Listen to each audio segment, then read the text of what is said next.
Test, test, test. Is it better?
Oh, here we go. All right, we got it.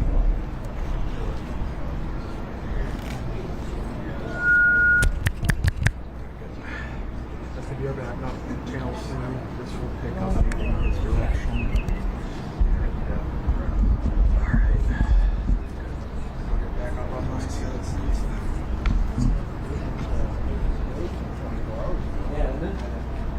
If Andy asks questions anytime like that, we'll pick him himself.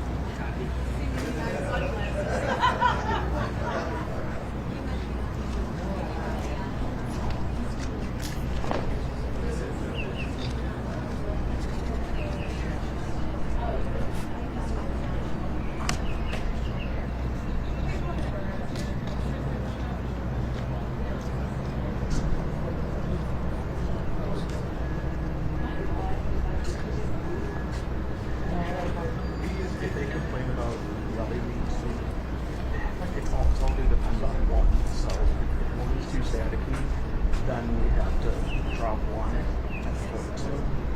So this is bad. This is hard. This is hard because everyone's throughout all the frequencies are some of the ones that get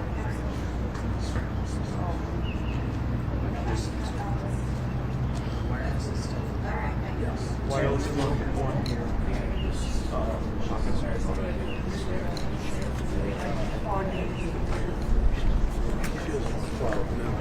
So the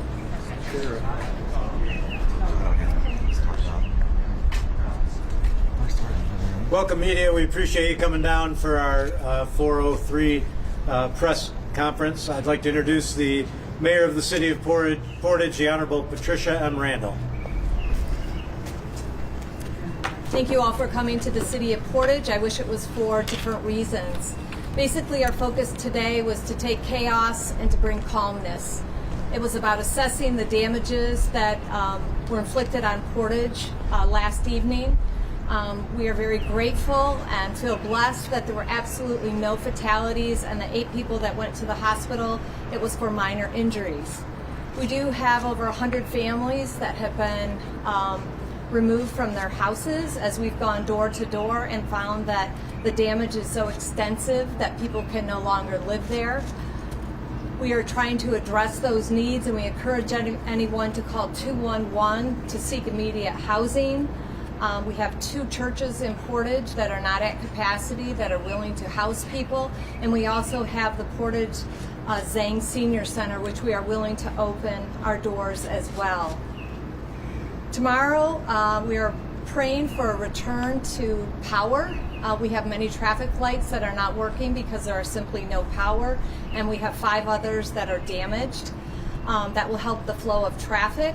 We are also going to focus on removing large tree debris.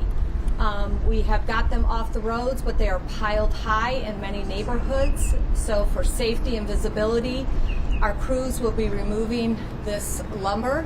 We ask that you separate any building materials that you have from the natural debris, because ultimately they will be ground up and made into wood chips. The only park that we have closed is our true gem, which is Celery Flats. A lot of this is due to damage to the buildings from the large falling trees. We will be working at that, as well as making sure all of our trails are open for the public to enjoy the nature as we proceed with our healing. We've had many people want to volunteer to help. We were very concerned today with any organized effort of volunteers because we did not know how many power lines were active and we didn't know how many gas leaks were out there. So immediately after this press conference, there will be a Facebook post and media post that will tell you how you and your organization might come to help the aid in a more organized way. We are grateful for the businesses that have supported our entire public safety with food and water for today and all of last night. We also have people that may have finances that they would like to contribute to this rebuilding effort. And the Kalamazoo Foundation has graciously offered to set up a fund dedicated solely for this purpose. And again, that will be posted on our Facebook immediately following this press conference. I would like to thank everyone who has reached out to myself and to the citizens of Portage from across the world. It means a tremendous amount. I would like to thank the Sheriff's Office in the county, as well as Kalamazoo City Police Force, MDOT, Vicksburg, and every single fire department in our county came to our aid last night, not really knowing if we were going to have fires that we would need assistance with, in addition to Van Buren County and Battle Creek, or Mattawan and Van Buren, that's where I'm from, and Battle Creek. They also sent fire units. So we are grateful for the outpouring of support to our community and to our citizens. And again, we thank you for helping raise this issue in the eyes of the public. Thank you.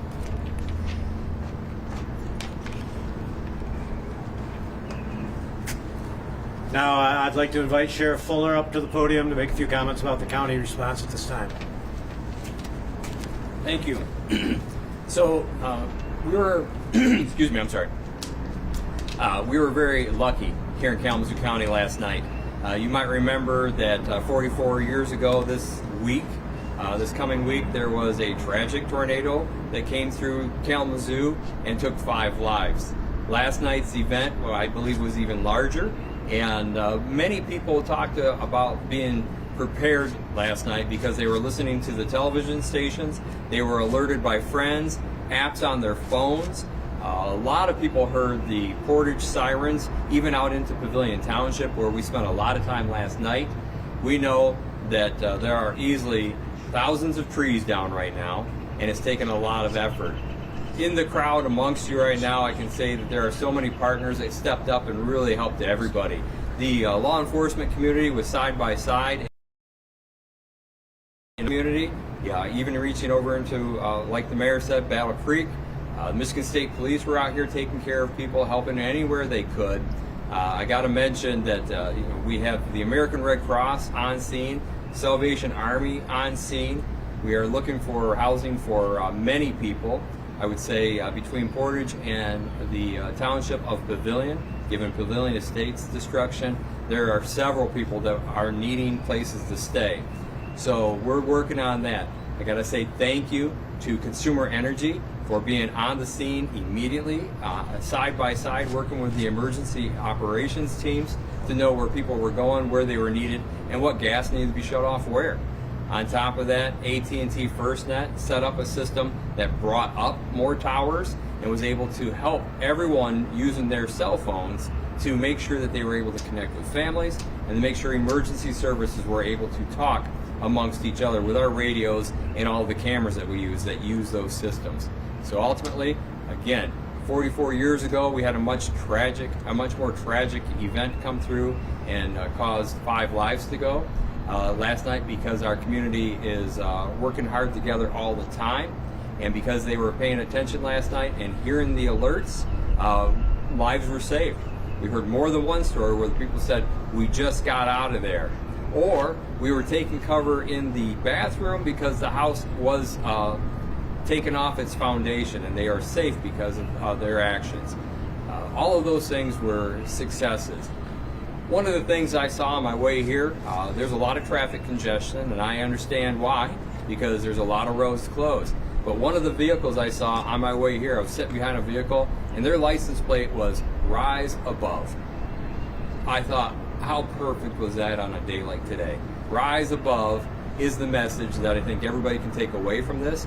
Kalamazoo County, Portage, the city, all of these agencies are working together, and we're going to work with our communities to make sure that we rise above. Thank you. Thank you very much, Sheriff. And the Sheriff did mention our power utility and our gas utility here in Portage is Consumers Energy. And next we have Chris Laird to make some comments from that perspective. Mr. Laird. Thank you very much. Again, Chris Laird, Vice President of Electric Operations at Consumers Energy. First off, I just want to say thank you to the public. We appreciate your patience as we work through this together to restore power to our communities. I really want to say thank you to all the public safety officials, all the county leaders, city leaders as we work through this and the great communication that's going on, as well as all the news stations to be able to communicate important messages to the customers as we work through restoration.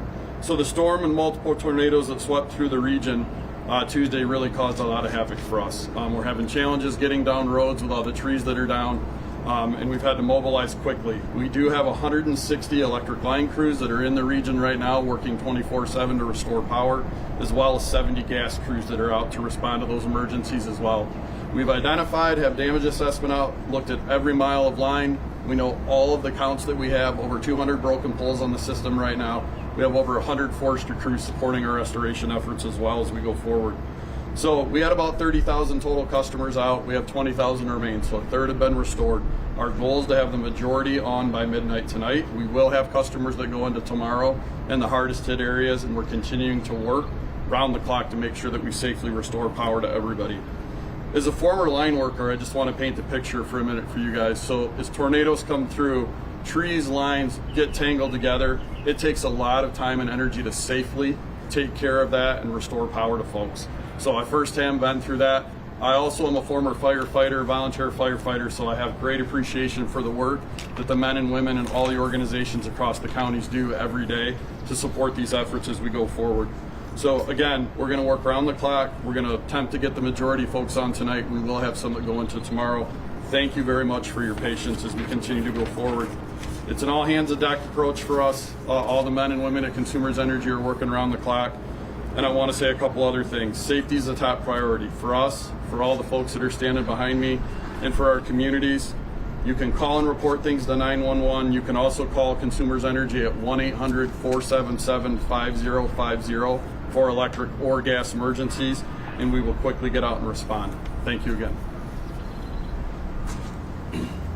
Thank you, Chris. And I do want to, we started out with our headliner, Mayor Randall, and I just wanted to comment that from when the alarms went off, she was completely involved and immersed in what was going on in Portage and didn't give up all the way through today right now, and she's still at it. But to show what our true priority is, it is safety.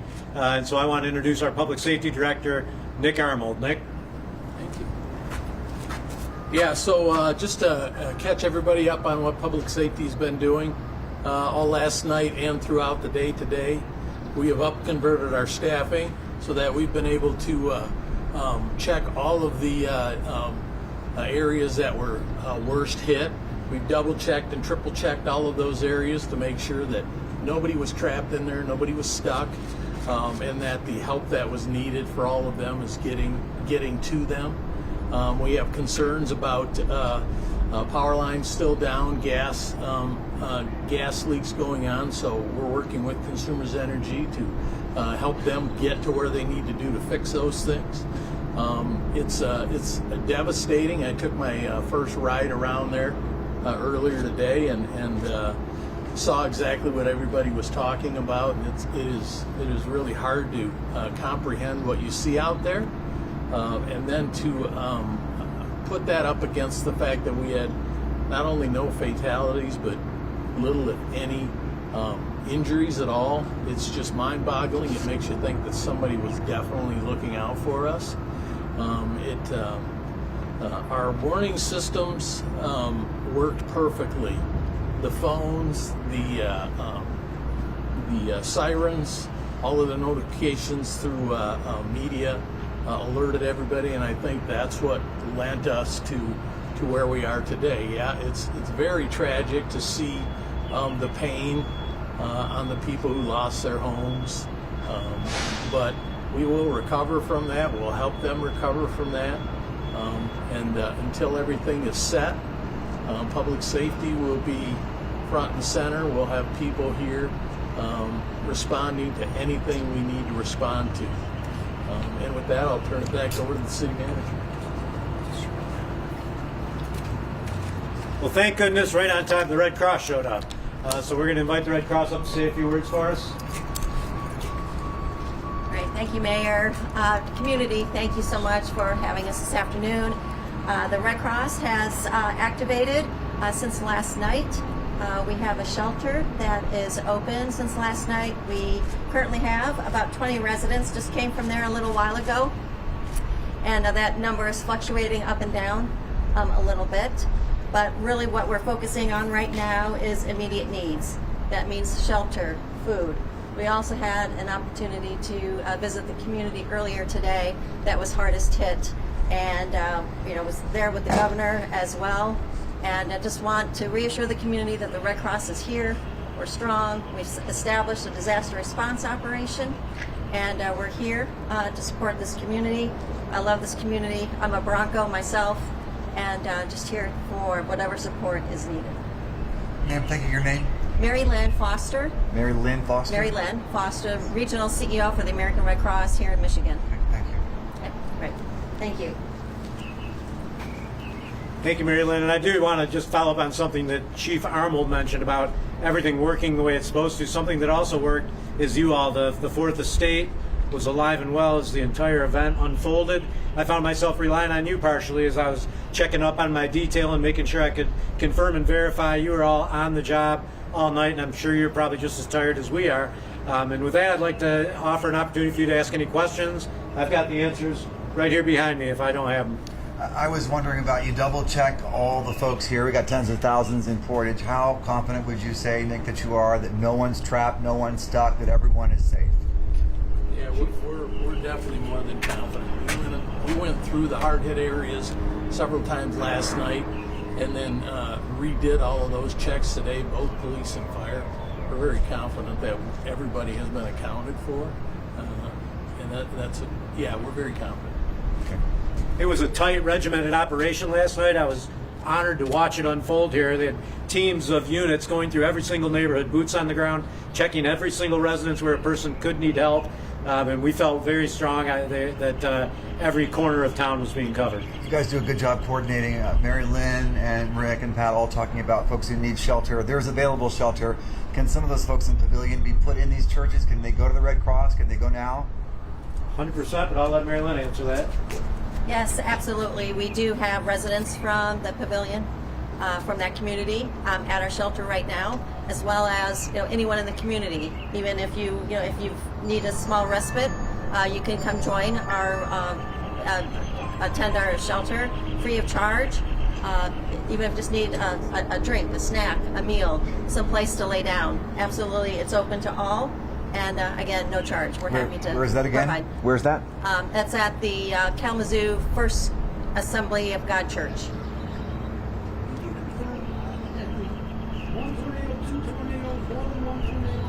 Yeah. Several tornadoes, but I will let Sheriff.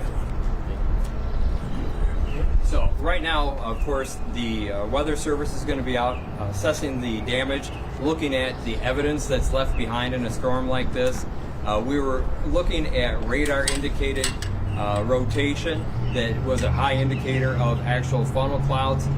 We have some pictures of funnel clouds that we're trying to vet to make sure that they're accurate and that they are really from the Kalamazoo County Portage area. And so that's part of the process. But ultimately, after getting on scene, all of these emergency units, and by chance, if you just look behind you, there are several responders who are still taking care of people today. We're out in the middle of what turned out to be a second storm event that came through, And I can say that when we were working from the Pavilion Estates mobile home community, we watched as we were alerted by the Portage team that we had another cell coming our way. We put everybody in fire trucks, police cars, the closest home we could, and then when we were able to watch that event go across the bottom of the park, we recognized that we just scooted past something else that was easily a tornado. But of course, the National Weather Service will decide if these were tornadoes. But there was definitely two different storm events that did come straight down through Portage, starting out here at the edge of Portage, possibly into Texas Township, went across the city of Portage into Pavilion Township. Oddly enough, and I've not seen this before in the history of my nearly 38 years of emergency services, these two events were within an hour of each other. These two events were at one point 700 feet between them. And so that's something that really struck many of the responders last night as we were alerted and as we took cover, that we were shocked to see that such a close window and another storm. And as much as I say a close window, if something like that's going to happen, we normally see that within 15, 20 minutes, maybe a half hour. I believe we were just over an hour or near an hour later when the second event came through. Could you possibly assign a dollar figure to what we're looking at countywide? So right now we're very cautious about that, of course. Just looking here at the city of Portage, and their teams are out there trying to do the same assessments. Watching the drone footage, we recognize that part of the efforts that we all have to work together on is helping, bottom line, the insurance companies, helping the disaster community, and helping the local residents put some value on some of these things. But we have mass destruction, and I have to keep reminding everybody, and thankfully there are no loss of life, and that the injuries that we did see yesterday ultimately turned out pretty minor, considering that many of these people were inside these homes that are demolished, or inside some of these homes that were flipped up and upside down. And so again, very fortunate for that. We're going to work with everybody I just mentioned to make sure that if there's a dollar estimate, that that's coming from professionals other than the sheriff, and that I can just tell you that the mobile home park out here in Pavilion Township, we're looking at 30 to 40% total devastation. And here in the city, I've been fortunate to watch some of the video that the chief made sure they had, and I would only let them speak to what kind of value they may have already, or what he wants to address, reference that. Yeah, I'd give the same answer. We're going to let the people who know what they're doing take a look at everything and make an assessment, and then come up to a conclusion. That's out of my pay grade, but I would fair to say it's going to be significant. On that topic, Mayor Randall, your emergency declaration will help homeowners, business owners who may have lost everything in the way of loans. That's the way it's supposed to work, and by issuing that, Sorry. the emergency declaration, I think, was issued last evening by myself, and then it goes to the county, and then the governor signed one as well. So that will be the catalyst for helping open up more dollars to the homeowners that have suffered the greatest. When you say hardest hit areas, can you run through some of the major intersections in Portage right now that people need to avoid? I know you say everyone needs to stay home, but there are going to be people who are going to be out driving, and it's quite extensive throughout the area. What are the hardest hit areas? Yeah, so if we were to pinpoint where we saw the most damage outside of the FedEx building, if you look between Center Road and Schuring, which is north and south, and then between Oakland and Westnedge, that's where we see the most damage. Equally, there's quite a lot of damage over at Greenspire and Tall Timbers, which is on Center, more closer to 131. Can we hear some more details about what happened at the FedEx facility when that came through, being one of the most severely hit places, and report about employees having to stay in there for a certain amount of time? Yeah, I mean, that story's been circulated. We're not quite sure where it came from. We responded to FedEx rather quickly after the storm went through, and when we arrived there, they had accounted for all of their employees except one who was a driver that they later located. So everybody was safe and out of the building. So as far as people being trapped, Maybe they were trapped before we got there and went to a different door, but we did not have any kind of extrication efforts that were needed by us.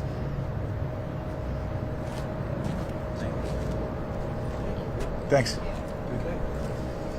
If that's all the questions, I'd like to thank you all for standing in the hot sun for a few minutes, and hope I don't see you all together again anytime soon. Thank you.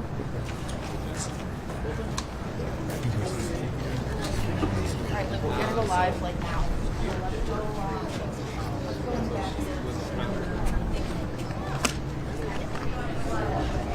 Give me 1 second while I grab my mic.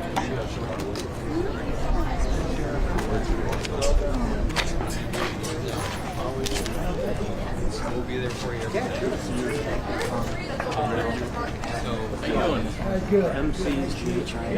How many hours did you get to sleep? I got about 4.5. Yeah. You know, gotta do what you gotta do. Oh, okay. Okay. It's been a number of years ago. Yeah. So I retired from it. So I worked in Huntington. I lived in Rochester.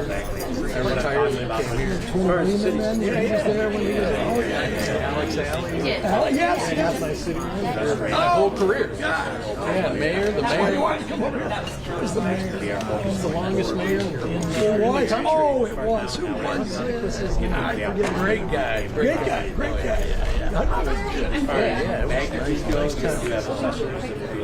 We're gonna. How long will it take us to get to? You know what? If you guys drive through Greenspire. Okay, so if you Really want to wear my sunglasses. I know, right? I had one. Oh, nice. I was like, oh. Jeff, you want to take? How long? How long? probably less than 3 miles. 3 miles? Yeah. We're gonna go to the center. Here, I'm gonna write it down. Go center and then to. I like his hands. Yeah, you want to turn left there. You'll see a. I will hold this. You'll see a big heat coffee. Mic check, mic check, mic check. You guys talked a lot about how folks are wanting to help. Obviously, this is an unprecedented weather event for the state of Michigan. Talk to us a little bit about the response Nobody lived in from just there? the community, or not necessarily our first responders, but just So there's changes up West now. Michigan. Well, it's farther than West Michigan. It's crazy, but then if you want to get They know that back we inside live in or Portage go that have on reached your way out there, to stop their phone calls or at texts Sheriff Center in all night long, Oakland. and whether they're offering prayers Center or in Oakland. the ability to come and make sure they're experiencing some time. But there is an eagerness for people to help, and as I drove around with our chief of police today, neighbors were helping neighbors. The city was reluctant to organize any volunteer effort until we really knew that it was safe, because we didn't know if the wires were live, we didn't know if there were gas leaks. And so for us to assign Boy Scouts to a batch of veterans to a certain location, which is something we were comfortable doing, we hope we can organize that tomorrow. Because our crews are working 24/7, and we have many people in from the outside that are in public safety serving other jurisdictions as well. So the more hands, the lighter the lift. Can you just recap?